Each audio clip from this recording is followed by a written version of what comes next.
የዓለማችን ታላላቅ ሰው የመሆናቸው ሚስጥር፣ የዓለማችን ተጽዕኖ ፈጣሪ የመሆናቸው ሚስጥር፣ የዓለማችን አንድ እርምጃ ቀድመው ወደፊት የተጓዙ ሰዎች ወደፊት የመጓዛቸው ሚስጥር ምንድን ነው? ለዛ ስኬት ያበቃቸው ሌላው የተለየ ሰው ስለሆኑ አይደለም። ይህን አንድ ነገር በመተግበራቸው ብቻ ነው። አንድ ነገር ከሌላው ሕዝብ ቀድመው በማድረጋቸው ብቻ ነው። ይህ አስገራሚ ነገር ምንድን ነው ካላችሁ ታውቁታላችሁ። ሁሌም ከድሮ እስከ ዛሬ ተደጋግሞ ይባላል። ነገር ግን ዛሬ ለየት ባለ መልኩ እናነሳዋለን፣ እንወያይበታለን። ጥቅሞቹን የተለያዩ ነገሮች በደንብ አድርገን እናያለን። ይህ ምስጢር ምንድን ነው ካላችሁ ማንበብ ነው። እንግዲህ የዚህን ሁሉ ሰው ህይወት የቀየረው፣ የዚህን ሁሉ ሰው አንዱን ላይ አንዱን ታች ስኬታማ ያልሆኑ ሰዎች ያልተረዱት፣ በህይወታቸው ውጤታማ የሆኑ ሰዎች ደግሞ የተረዱት የማንበብን ምስጢር ነው። እንዳውም አንደኛው ደራሲ ምን ይላል? ማንበብ እየቻለ የማያነብ ሰው ማንበብ ከማይችለው ሰው በምን ተለየ ይላል።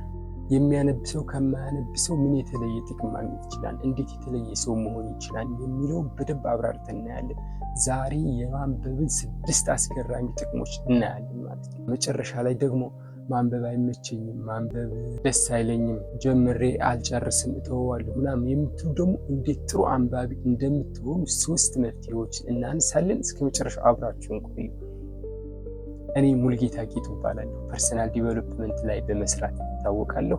ምንጊዜም ህይወታችሁ ማሳደግ፣ ማሻሻል፣ ከትናንት ዛሬ የተሻለ ሰው መሆን የሚመቻችሁ ሁሉ ይህ ቤት ሁነኛ ቤታችሁ ነው። ላይክ እና ሰብስክራይብ እያደረጋችሁ እስከ መጨረሻው አብራችሁን ቆዩ። ዛሬ ከምናነሳቸው ከማንበብ 6 ልዩ ልዩ ጥቅሞች፣ መጀመሪያ ማንበብ የሚሰጠን ጥቅም የአእምሮ ጥንካሬና ትኩረትን ማሳደግ፣ ብሬን ስቲሙሌሽን ኤንድ ፎከስ። ብዙ ጊዜ ሰው ሲያነብ የአእምሮ ጥንካሬ ያገኛል። ከዛ ደግሞ ትኩረቱ እየተመለሰ ይመጣል። ሰው ሲያነብ አዳዲስ መረጃዎችን በአእምሮ ውስጥ አዳዲስ የኒውራል መስመሮችን ይዘረጋል። አእምሮ የተለያዩ ነገሮችን ያውቃል። የተለያዩ ነገሮች ቻሌንጅ ይሆናል። በአዲስ ነገሮች ይፈተናል። ልክ አሁን አንድ ሰው ስፖርት ሲሰራ ሰውነቱ እየተወጣጠረ በዛ ላይ እየጠነከረ እንደሚሄደው አእምሮ ደግሞ እያነበብን አዲስ ነገር እያወቅን ስንሄድ እንደ ስፖርት አእምሯችን ይጠነክራል በማንበብ። በዚህ ጊዜ ደግሞ ትኩረታችን እንዴት ይጨምርልናል? የትኩረት አቅማችን በጣም እየወረደ መጥቷል። የሰው ልጅ የትኩረት አቅም በሶሻል ሚዲያ በተለያዩ ነገሮች ምክንያት በጣም እየወረደ መጥቷል። ሰው ማንበብ ሲጀምር ግን በሆነ ሀሳብ ለተወሰነ ሰዓት ለቆየት አቅሙ እየዳበረ ይሄዳል። በአንድ ነገር ላይ ትኩረት ሰጥተን የመቆየት አቅም ስናዳብር ደግሞ ችግር የመፍታት አቅማችን ይዳብራል። ሁለተኛው የንባብ አስገራሚ ጥቅም ጭንቀትን መቀነስ፣ ስትረስ ሪዳክሽን። እንግሊዝ ሀገር በተደረገው ጥናት መሰረት በቀን 6 ደቂቃ ያህል ብቻ እንኳን የሚያነቡ ሰዎች ጭንቀትን ወይም ስትረስን በ68 በመቶ የመቀነስ እድል አላቸው። ይህ ሻይ ከመጠጣት በላይ ነው። ሙዚቃ ከማዳመጥ በላይ ነው። በእግር ከመንሸራሸር በላይ ነው። ማንበብ ይህንን የመሰለ አስደናቂ ጥቅም ይሰጠናል ማለት ነው። አእምሯችንን ከነበርንበት ደረጃ አውጥቶ ወደ መጽሐፉ ክፍል፣ ወደ ሀሳቡ ክፍል ስለሚወስድን የሚያስጨንቀን የነበረው ነገር ወደ መረጋጋትና ያንን ጭንቀት ወደ መርሳት ይመጣል። ሶስተኛው የንባብ አስገራሚ ጥቅም ደግሞ የቃላት እውቀትንና የመግባባት ችሎታን ማሳደግ ነው። ቮካብለሪ ኤንድ ኮሚኒኬሽን ቢልድ ያደርጋል። አንድ ሰው መጽሐፍ ሲያነብ የቃላቶቹን አወቃቀር፣ ረፍተ ነገር አወቃቀር፣ ስለ ቃላት አንደርስታንዲንግ በጣም ይጨምራል። የመናገር ችሎታው ይጨምራል። የመግባባት ችሎታው ይጨምራል። ከምንም በላይ ደግሞ ሀሳቡን በግልጽ የመናገር ክህሎቱ በጣም ይጨምራል ማለት ነው። እንደዚህ ሲሆን ከሰዎች ጋር ይግባባል። ሀሳቡን በደንብ መግለጽ ሲችል ራሱን መሸጥ ይችላል ማለት ነው። በስራ ቦታውም በሌላ ነገርም እጅግ ውጤታማ የመሆኑ እድሉ በጣም ከፍተኛ ነው። በዚህ ዓለም መናገር የማይችል ሰው ማለት አሁን አብዛኞቻችን የመናገር እስኪላችንን ካላሳደግን በጣም ከባድ ነው የሚሆነው። ነገሮችን በግልጽ ማስረዳት መናገር የሚችል ሰው ሰዎች ይረዱታል። ሰዎች ከተረዱት ደግሞ የሚፈልገውን ነገር ያደርጉለታል ማለት ነው። ስለዚህ የመግባባት ክህሎትን እጅግ በጣም ይጨምራል ማለት ነው። ስለዚህ ማንበብ ይህንን የመሰለ ሌላ ጥቅም ደግሞ ይሰጠናል ማለት ነው። ስለዚህ ማንበብ እንዳይረሳ በየቀኑ። አሁን ወደ 4ኛው የማንበብ ጥቅም ደግሞ እንሂድ። 4ኛው የማንበብ ጥቅም የሰዎችን ስሜት መረዳት እና የስሜት ብልህነት ኢምፓቲ ኤንድ ኢሞሽናል ኢንተለጀንስ የሚል የሰው ልጅ ሲያነብ ዓለምን ብዙ ዓለም ብቻ ሆኖ ሌላውን መመልከት ያቆማል። በደራሲው ዓለም ሆኖ ዓለምን ይመለከታታል። በገጸ ባህሪያቱ ዓለም ሆኖ ዓለምን ይመለከታታል። የሰው ልጅ ምን እንደሚያስብ እውነትም ከልቡ በምን አይነት መነጽር እንደሚመለከት በደንብ እየተረዳ ይመጣል። አመለካከቱ ሰፋ ይላል።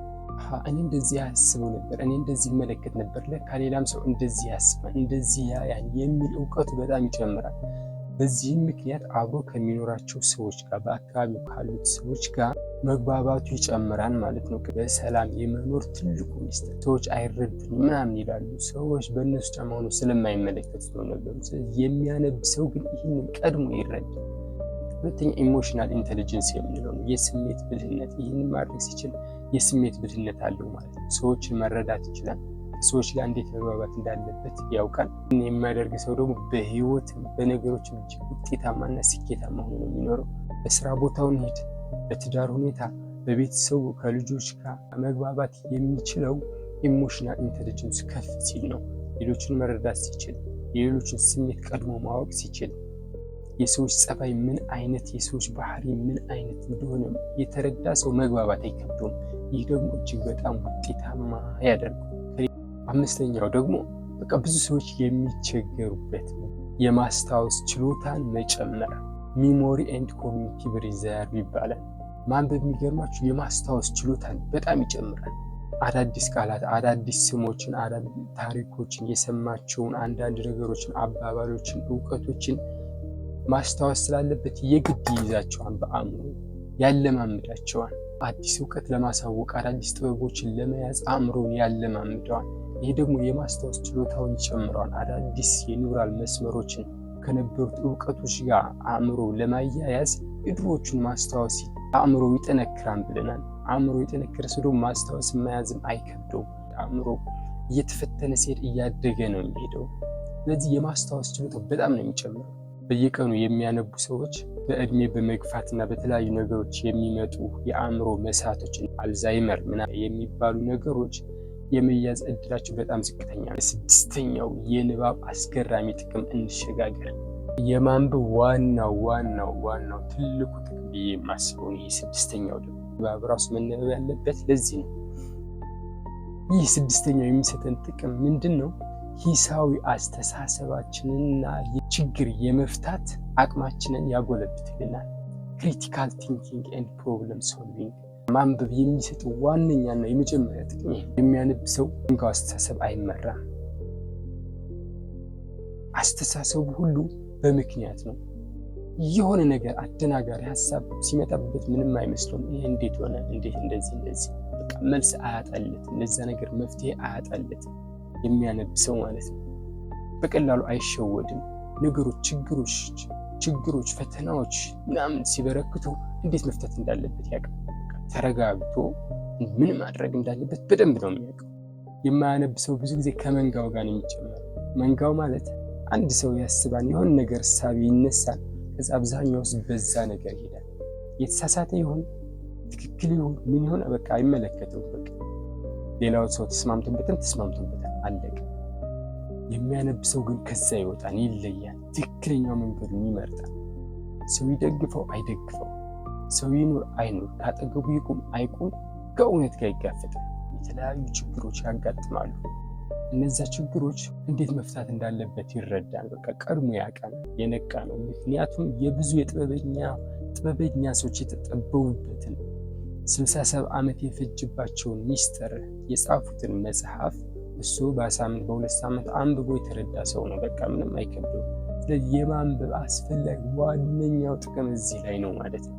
በምክንያት የሚንቀሳቀስ ሰው ደግሞ ህይወት ላይ እጅግ ስኬታማና ውጤታማ የመሆን እድሉ በጣም ከፍተኛ ነው። ለዛ ነው እጅግ በጣም የዓለማችን ውጤታማ ሰዎች፣ ስኬታማ ሰዎች እነ ዋረን በፌት እነ ቢል ጌት የማያነብ ሰው የለም። ሁሉም አንባቢ ናቸው።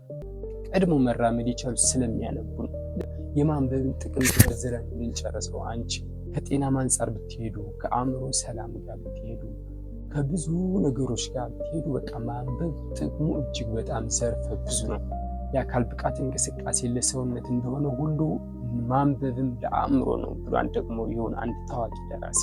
ለማንበብ ደግሞ በጣም ይከብደኛል እቸገራለሁ የምትሉ ደግሞ ማንበብ የምትጀምሩበትን ጀምራችሁ ደግሞ የምትቀጥሉበትን 3 አስደናቂ መፍትሄዎች እንይ።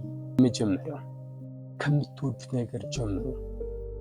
አሁን ማንበብ በጣም የሚደብራችሁ የሚያስጠላችሁ ከሆነ ከምትወዱት ልብወለድ ነው፣ ፐርሰናል ዲቨሎፕመንት ነው፣ የቢዝነስ መጽሐፍ ነው፣ የሃይማኖት መጽሐፍ ነው፣ ምንድነው የሚመቻችሁ ነገር ጀምሩ። የሚመቻችሁ መጽሐፍ ስትጀምሩ አእምሯችሁ በቀላሉ ይቀበለዋል። በዛ መንገድ በጣም ስትራመዱ ወደ ሌሎች ደግሞ መግባት ትጀምራላችሁ። ስለዚህ እናንተ ከምትወዱት ነገር ጀምሩ። ሁለተኛው በትንሹ ጀምሩ። አእምሯችን አንዳንድ ጊዜ ብዙ ነገር ከባድ ነገር ከመሰለው ትልቅ ነገር ከመሰለው ይፈራል። ስለዚህ እንዳይፈራ ምን ማድረግ አለብን? ዛሬ በቃ 10 ገጽ አነባለሁ 20 ገጽ አነባለሁ ብለን አናስፈራራው አእምሯችን። ዛሬ 1 ገጽ ወይም 2 ገጽ ብቻ አነባለሁ በሉ። ከዛ ቀላል መሆኑን ሲያውቅ አእምሯችን በቀላሉ ለማድረግ ያግዘናል ማለት ነው። ስለዚህ በቀላሉ በትንሿ ጀምሩ። ሶስተኛው ደግሞ ቁርጥ ያለ ቀንና ሰዓት ቦታ መድቡለት።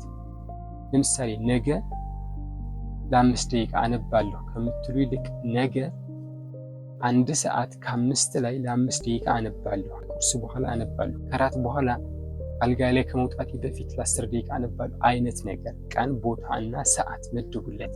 እነዚህ 3 ነገሮች በመጠቀም የማንበብ ልምዳችሁ በቃ ሱስ እስከሚሆንባችሁ ድረስ በራሱ አንብበኝ እስከሚላችሁ ድረስ ይህንን በመጠቀም ልምዳችሁን ማዳበር፣ ልምዳችሁን ማካበት፣ ልምዳችሁን ማሳደግ ትችላላችሁ ማለት ነው።